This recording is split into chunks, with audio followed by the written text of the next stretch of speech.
Hey everyone, welcome to my last video on Dr. Taylor Marshall's comment section. So for those of you who don't know, have not watched my other videos, I've been basically talking about um, Taylor Marshall's suggestion that Pope Francis should be removed by the College of Cardinals, and how people have been reacting to that. Now, so basically to sum up what I've been saying before, whatever you think of Francis or Taylor Marshall, the accusations against Francis is quite a serious one. There does seem to be reason to think that he is basically guilty. Overall, he has said you can bless same-sex relationships, which does seem to contradict what I'm saying. It does contradict what the church taught as recently as like 2 or 3 months ago. Even the decree itself, it says he changes the definition of what it is to bless something just so you can do it. And what is more, it is clearly being used to being used to legitimize such relationships and give them that standing in the church, because that's how everyone sees blessings completely in everywhere else other than Pope Francis's head. And I basically have to agree, no, Taylor Marshall isn't scandalizing anyone. Saying that we have to go along with Pope Francis, even though it contradicts the faith, that we are somehow betraying the church and the Catholic faith, when in fact, he's kind of the one who's doing it, or at the very least, his comments are being used to works at the very least are being used to betray the Catholic faith. And Taylor Marshall is saying, no, you don't have to go along with this. You don't have to go along with things that contradict the faith, just because they come from someone in a position of authority. And so, no, Taylor Marshall's not scandalizing anyone. I made some other comments on that, but in general, I want to examine biblically Taylor Marshall's proposition of, can a pope be removed, strictly speaking, and use the Bellarmine Clause. I also want to examine the idea of, can we resist a bad pope, or can we even have a situation of a sedevacant or sedevacantism? Now, like I said, I am not going to be diving into the specifics of this case. I'm not trying to argue, did this happen? Is this the situation right now? I will, however, be focusing on biblically, is it possible to happen at all with Pope Francis or another pope regardless? And so, yeah, anyway, I want to start off with a response to, I believe it was either comment on one of Taylor Marshall's videos or one of mine. It's basically came out at Taylor Marshall for saying that basically saying that had Taylor Marshall been in the shoes of King David when he was resisting King Saul, who was sinful, he would have killed Saul in the cave of Adullam, contrary to what David would have done. So, for starters, credits to the individual for knowing their Bible, and I have to give credit where it's due. There is a possibility that, no, you can't simply remove a pope. And sometimes you do have to accept that the person's pope, and you've got to at least recognize and respect his authority. Now, so that's actually a biblical defense of my first position. That will be the recognize and resist position held by the side of St. Pius X. So, while credits is given to this individual who noticed that, no, David didn't just kill or demand Saul be removed as king, he also failed to recognize that yeah, David did resist Saul. Look, anyway, for those of you who are not familiar with the story in the Bible, King Saul had been anointed the lawful king of Israel, but was constantly disobeying God by refusing to destroy the nation of the Amalekites, offering illicit sacrifice without Samuel, contrary to God's law. And so God said he would eventually remove Saul from his position as king, as in his whole dynasty, though that would come later.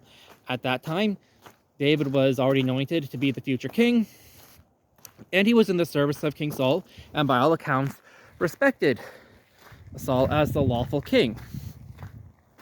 However, due to the envy and jealousy of King Saul, who was not happy with people saying that he was a greater warrior than him, which we can kind of parallel that with people saying that, hey, the SSPX and Taylor Marshall is doing a better job teaching the Catholic faith than Pope Francis is.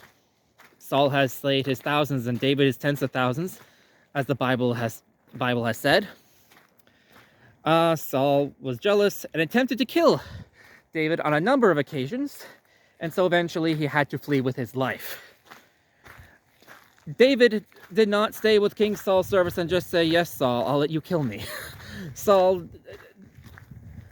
David fled. He fled for his life, hid out with a priest of Nob, and started and had priests come with him to consult God with. He had a bunch of bandits, of which he was the leader, essentially. I'll use the term bandit because that's probably the best way we can understand them. We know in the biblical account that they were raiding the enemies of God's people, rather than King Saul. But Saul clearly perceived David as a political threat.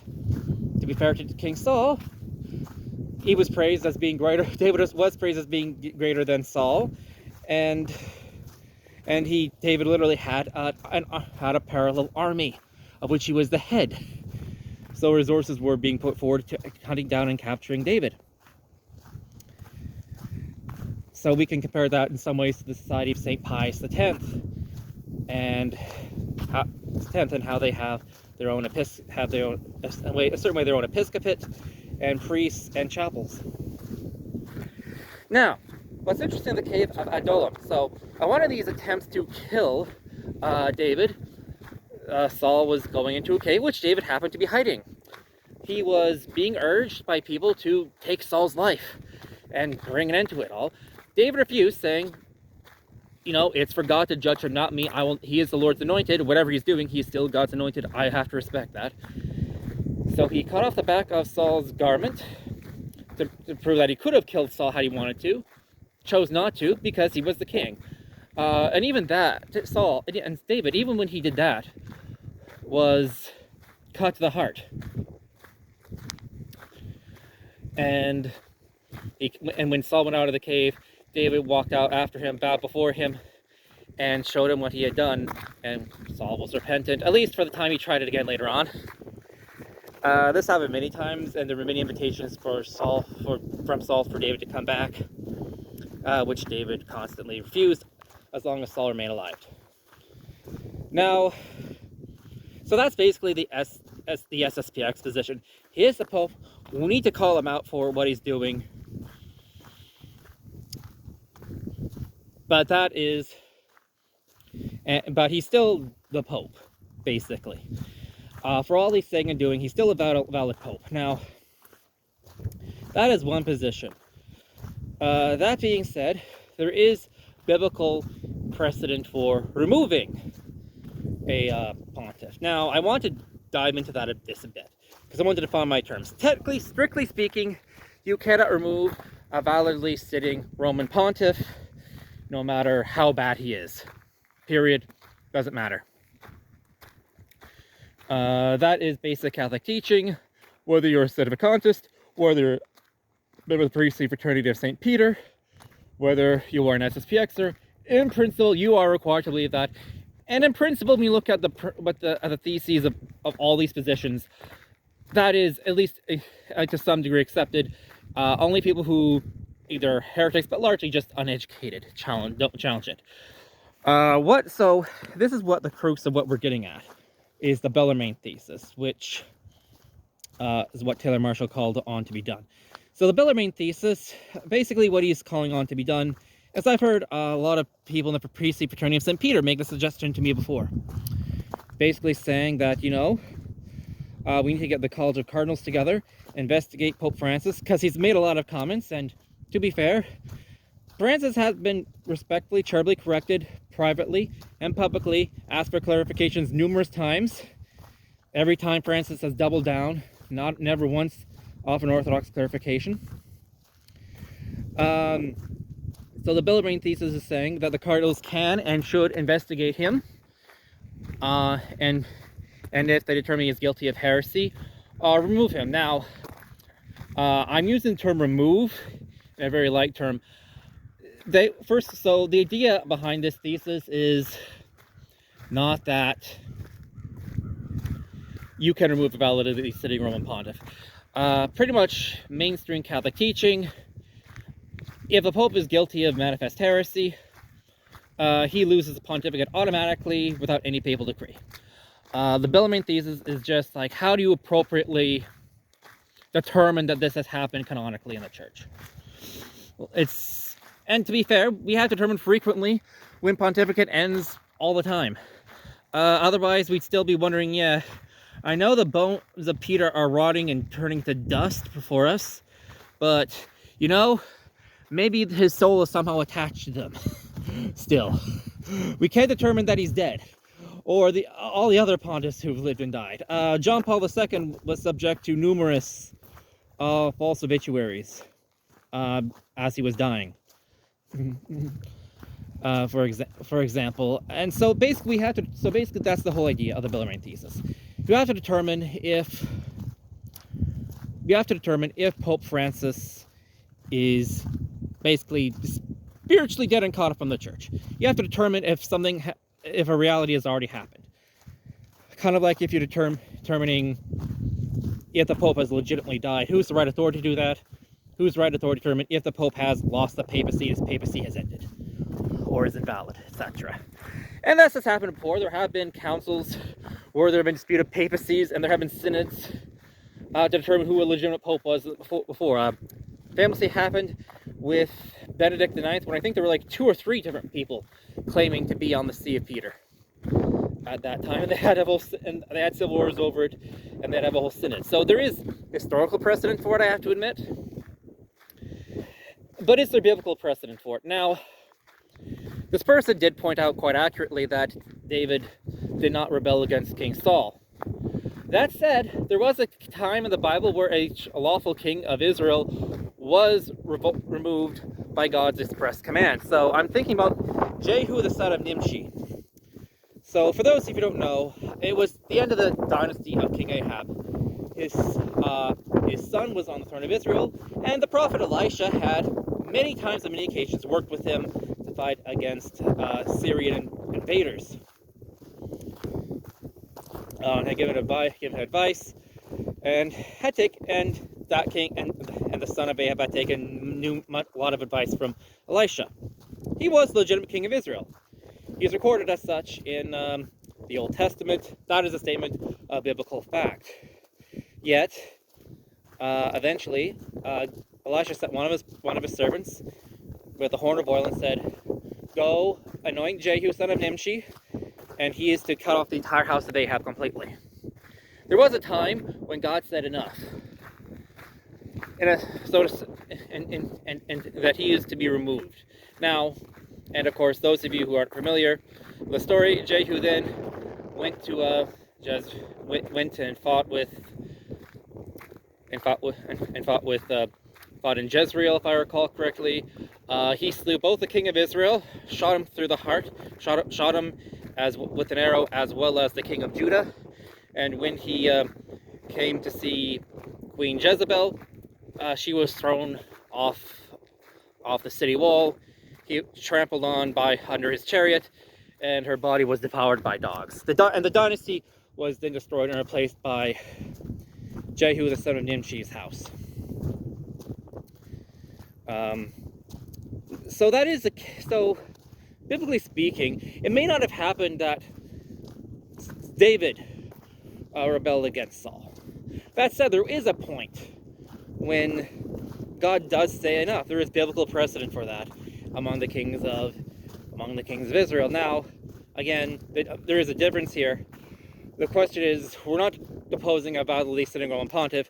The question is, has he lost the pontificate, if he ever had it, by reason of heresy?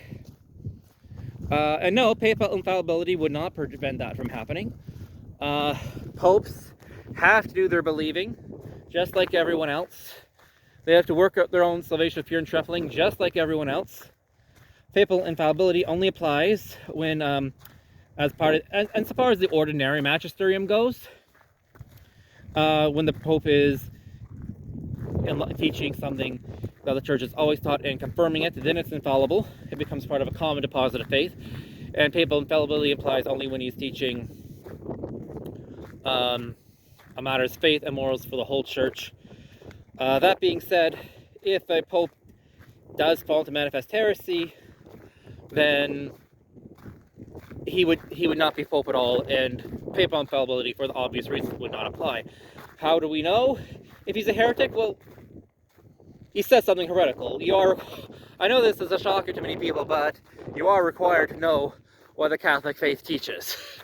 Like if Pope Francis said, or say Benedict XVI had said, Jesus did not really rise from the dead, that would be heresy, period. Plain and simple, no ifs, ands, or buts. That would be just a statement of fact. And well, how would I know it's heresy? Because it's what the church teaches. I'm a Catholic. I know my basic catechism. Basically, people tend to forget that Catholicism is not a lot of people want it to be a legal system of legalese, and keeping people in positions of authority happy, but Catholicism is actually a faith. That is something that people tend to frequently forget. And also, in a certain sense, you can see some foreshadowing of, yes, sometimes you do need to take these actions against sinners in authority. Just as it was the case with Ahab's dynasty. And that being said, it's not just me who's saying that. Keep in mind, the Bellarmine thesis was proposed by Bellarmine, who was a doctor of the church. So it's a canonized saint. So we're not talking some niche fringe theory that, may or may not be. It is a theory. Even if you disagree with it, it is a theory you need to take very, very seriously. Further, I do want to point out, it already presumes that a Sedevacant is already in effect, and that the council is just determining that. Which leads to my next question: is there biblical precedent for the Sedevacantist position? Again, like with all three, yes. And I'd like to, at some point, make a video. I'll say this regarding the Fraternity of St. Peter, Sedevacantism, Bellarmine thesis. I'll say this. I'll say this. I only have an issue, strictly speaking, with people who say that the craziness is good and okay, that it's wonderful to go along with it, and we should praise God for it. Those people are crazy and heretics. I'm sorry. But people who are saying, Pope Francis just misunderstood, it's taken out of context. Maximus Confessor kind of did that with Honorius the First. I read some of his debates in his defense of his iffy canonical trial, and I've looked at other bits of church history as well. But just to focus on the Bible, because this would be a very long video, basically my own position is that there is a situation where a Sedevacantist position could theoretically happen, as well as recognize and resist, as well as you will, still stay in the church, obey the Pope, all what's going on. And I plan on at some point making a whole series on each of these positions, because they all have valid pieces of church history behind them, all have valid scriptures behind them. And the truth of the matter is, what you should do will depend on the situation and as to what's actually happening in the soul of a given Roman pontiff in a time of crisis in the church.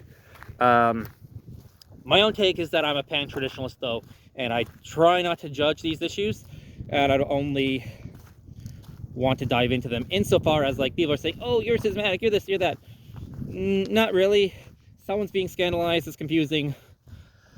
And in between traditional Orthodox Catholics, I don't see a schism. I recognize, I consider myself as being in communion with anyone who's an Orthodox Catholic, regardless of who they are, what they think of Pope Francis or not. Disagree with me? Well, at one point there was a time in church history when there were two popes who came out on St. Peter's balcony. It was right before Easter, and both pontiffs agreed to let someone else lead the Easter ceremonies in Easter of the year while they waited for everything to be settled to prevent schism and rupture and violence in the church. Which would mean both sides were willing to accept that, hey, you don't have to think my side is right, essentially. At least in principle, both did. Which shows that historically, when you got niche debates like this, and it is niche, you can have difference of opinion. Now, back to the Bible. Like I said, if you're a Protestant watching this, you cannot, in Catholicism, you cannot study the Bible without understanding church history. That is its historical application for the past 2,000 years. That is itself a work of the Holy Ghost. So, anyway. Back to the final position of Sedevacantism. Now, basically, the idea of Sedevacantism is that, let's be honest. Sedevacantism happens routinely in the Catholic Church, in a certain sense. Popes die. Popes come, go, popes come and go all the time and die and resign. Disagree with me? Well, who was between Francis's pontificate and Benedict XVI's pontificate, like between Benedict's resignation and Francis's election, who was Pope? There wasn't one. That's the truth of the matter.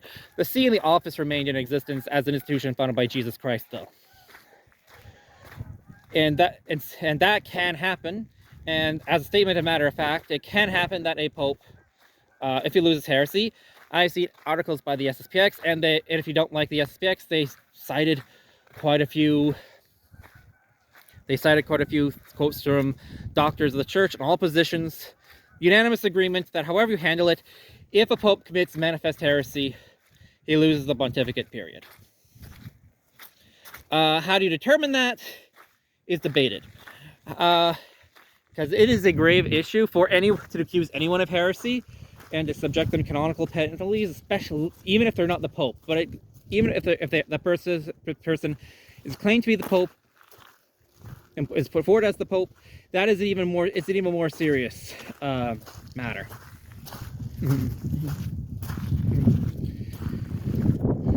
So, but biblically, is there biblical precedent for this? Because the main argument against the Sedevacantist position is essentially that it has been what, 50, 60, 70 years now?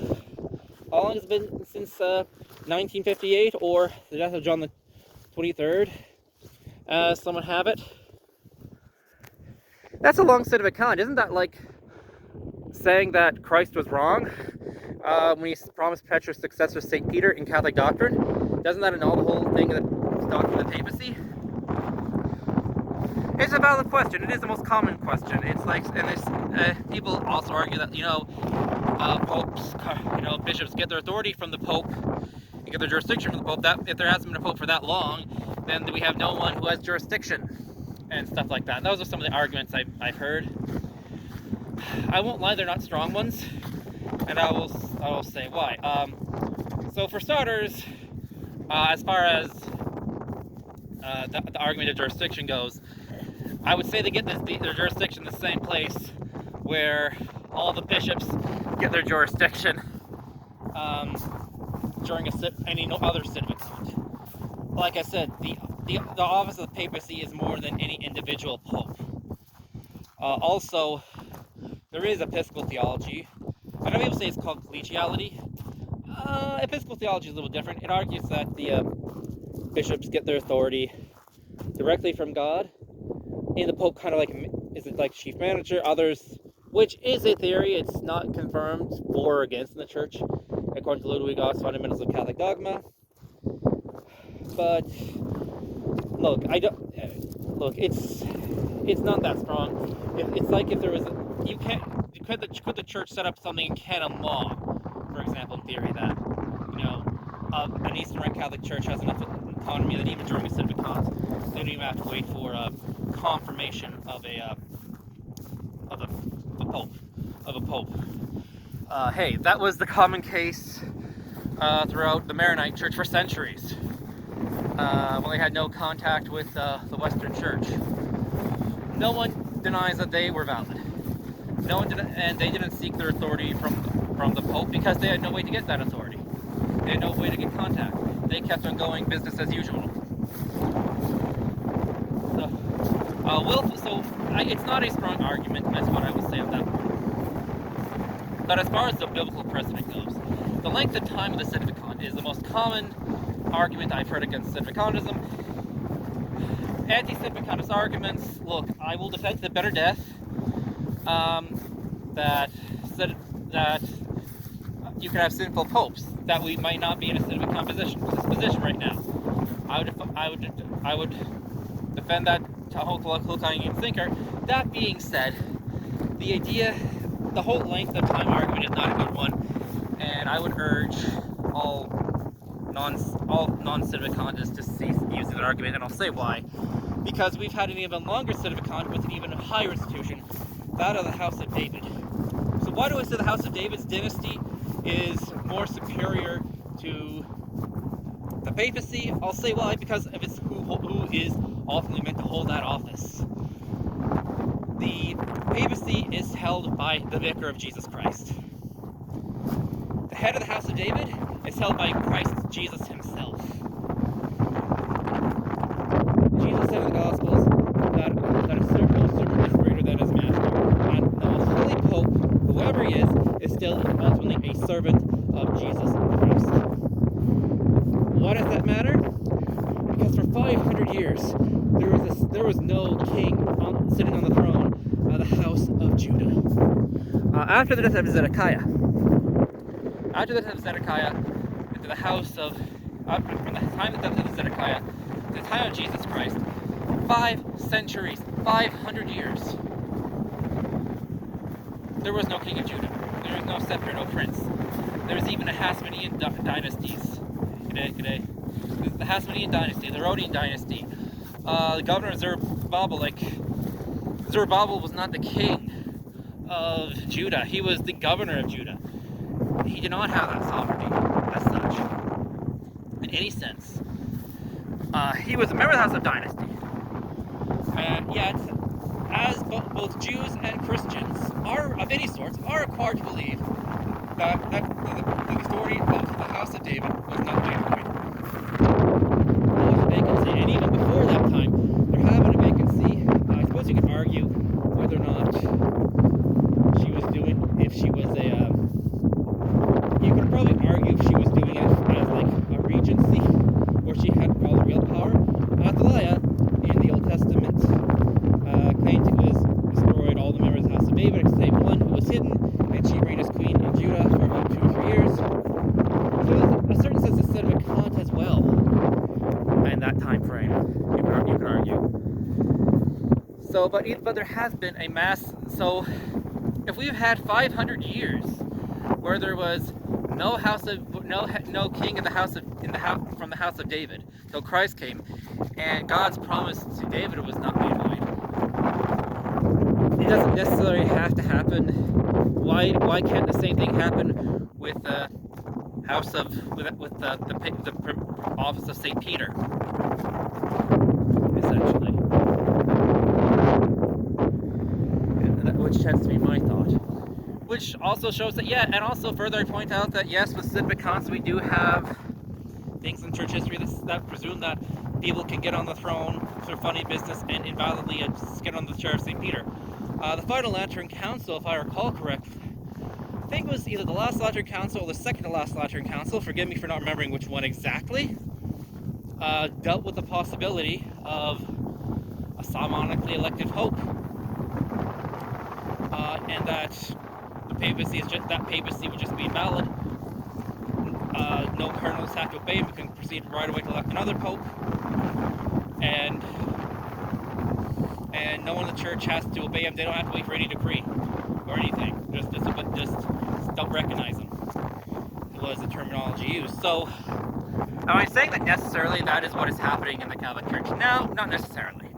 You do have things like Pope Honorius, who was a valid Roman pontiff who did flirt with heresy. The idea is that he, according to Ludwig Odd's Fundamentals of Catholic Dogma, he enabled heresy and forbids speaking against it. Again, and yet it's rather than actually falling to heresy himself. So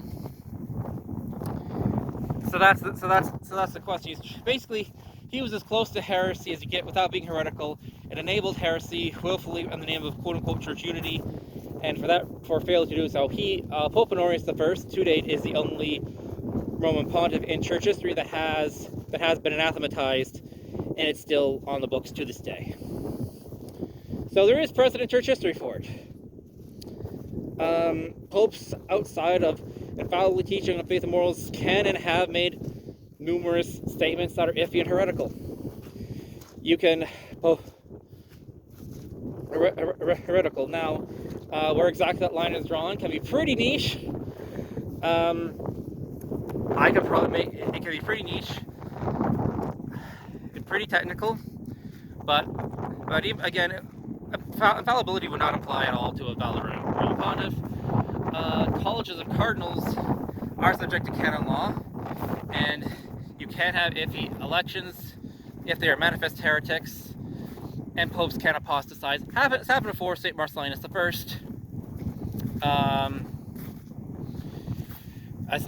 It has happened with Pope St. Marcellinus I, who happily reverted after 3 days and died a martyr's death. Anyway, the whole question of papal infallibility and how that works can be pretty niche. A lot of church history behind it. But that is like a whole video series right by itself. I'll sum it up with saying that Matthew 16:18, it says, "You are Peter, upon this rock I will build my church. The gates of hell will not prevail against it. To you give the keys of the kingdom of heaven. What you bind shall bind in heaven, what you loose on earth shall be loosed in heaven." That is what it says. That is basically the idea. And we know from the Apostle Peter himself that he wrote infallible and inspired scripture. Yet in some of his behavior in enabling others, he himself slipped up and had to be corrected. Notably the Apostle Paul, when Paul had to resist him to his face in the book of Galatians for following Jewish kosher laws and not dieting the Gentiles, so as not to give scandal to the Jewish Christians. Happened before with the Apostle Peter, biblically speaking. Even though he was the rock, he wrote inspired scripture, certainly, even if you're Protestant and don't recognize him as authoritative pontiff in that way.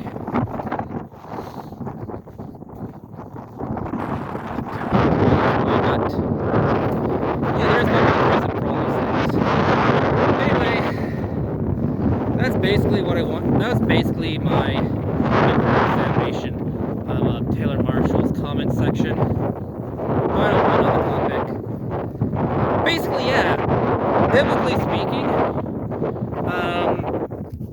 and historically speaking, there is precedent for the idea that, someone who's been set forward as a successor of St. Peter can do some pretty big funny business and mess up. Mess up needs to be called out. And there have been credible theologians who said that if that happens, you can investigate him and seek his removal. Whether or not that is happening right now is a serious question. How exactly Catholics should respond to a situation when that appears to be the case is debated. That being said, I would remind anyone who's having scruples about this, whether you're a Sedevacantist, whether you are SSPX or referring to St. Peter, whether you're taking a modern Catholic diocese, individual pontiffs come and go. Yes, they were found. Yes, the papacy is an institution founded by Jesus Christ. Yes, we should mourn when a legitimate Roman pontiff dies, and because he is supposed to be and called to be our spiritual father, be he good or bad. That said, popes come and go. The Catholic faith remains the same. Yesterday, today, forever. Cling to the Catholic faith. It is well known, we have 2,000 years of Catholic teaching for you to learn and study and adhere to. And I can tell you this. There might be some things here and there that might be confusing, but there's a lot of precedent in church history for the past 2,000 years, for what can and cannot be done and believed. Study the faith. Pick up a book. Study theology. Study apologetics. And if someone says to you that, and I'll end you with this final thought. If someone told you to do something that was told, let's say you know someone and you knew them well, and you're speaking with them online, and they asked you to do something totally out of character, completely out of character. Let's say you're chatting with say me online, and ask you to like kill someone randomly out of the blue. And whereas before I was perfectly kind, perfectly normal, very generous, I would completely out of character for me. You would think your conclusion would probably not be, I trust this guy, I guess I'll kill him. Your conclusion would be, this guy's either has gone completely nuts, or his identity's been hacked. That's basically how credit cards work today. If you have suspicious activity on your credit card, you get a notification. Same thing. It's the same thing with the papacy. If something is totally out of the blue, not in line with what was taught before, is it the same spirit that's leading you? Is it the same hierarchy? That is a fair question to ask, and that is within Orthodox belief. Even the more Orthodox spinners of Pope Francis make the argument that Fiducia Supplicans and other things that he's said and done have just been taken out of context. You can say, really? Seriously? But it is at least Orthodox. What you do not do is say, hey, I'm going to go kill someone. Basically. You cannot say that. Like, no, that is not you, and if it is you, you're insane. And, essentially. Anyway, God bless. Adhere to the Catholic faith. God bless anyone who's trying to defend the Catholic faith, regardless of what positions that you take, whether you're a sedevacantist, whether you are a member of Fraternity of St. Peter, whether you're an SSPXer, whether you're someone who is an Orthodox Catholic, believes the doctrines, and is just torn apart and scandalized in your heart about all the stuff that's going on in the Catholic Church. God bless you.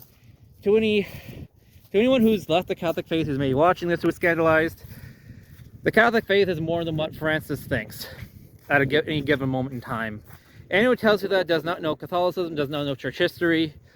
I'd urge you to look up the history of the popes and what they've actually done, and to read the Bible and talk about how the Apostle Paul handed the Apostle Peter when he messed up. Still an apostle, still called by God. Peter's writings are still inspired scripture, still messed up. And be assured that there are Catholics, like Bishop Bernard Fillet, who has called Fiducia Supplicans, quote, anti-gospel. Taylor Marshall, who, admittedly controversially, is so scandalized calling for Francis' removal, and yet they are still Catholics, they still love the Catholic faith. Even if you don't necessarily agree with their positions, they are trying to be good Catholics, and they do get this right, that the Catholic faith is more than Pope Francis. God bless. Looking forward to comments below. Whether or not you agree with Pope Francis, whether that he's a heretic, whether you think he's just being misunderstood. The Catholic faith comes before all this. Whoever's Pope, whoever is the vicar, Jesus Christ is still King. God bless.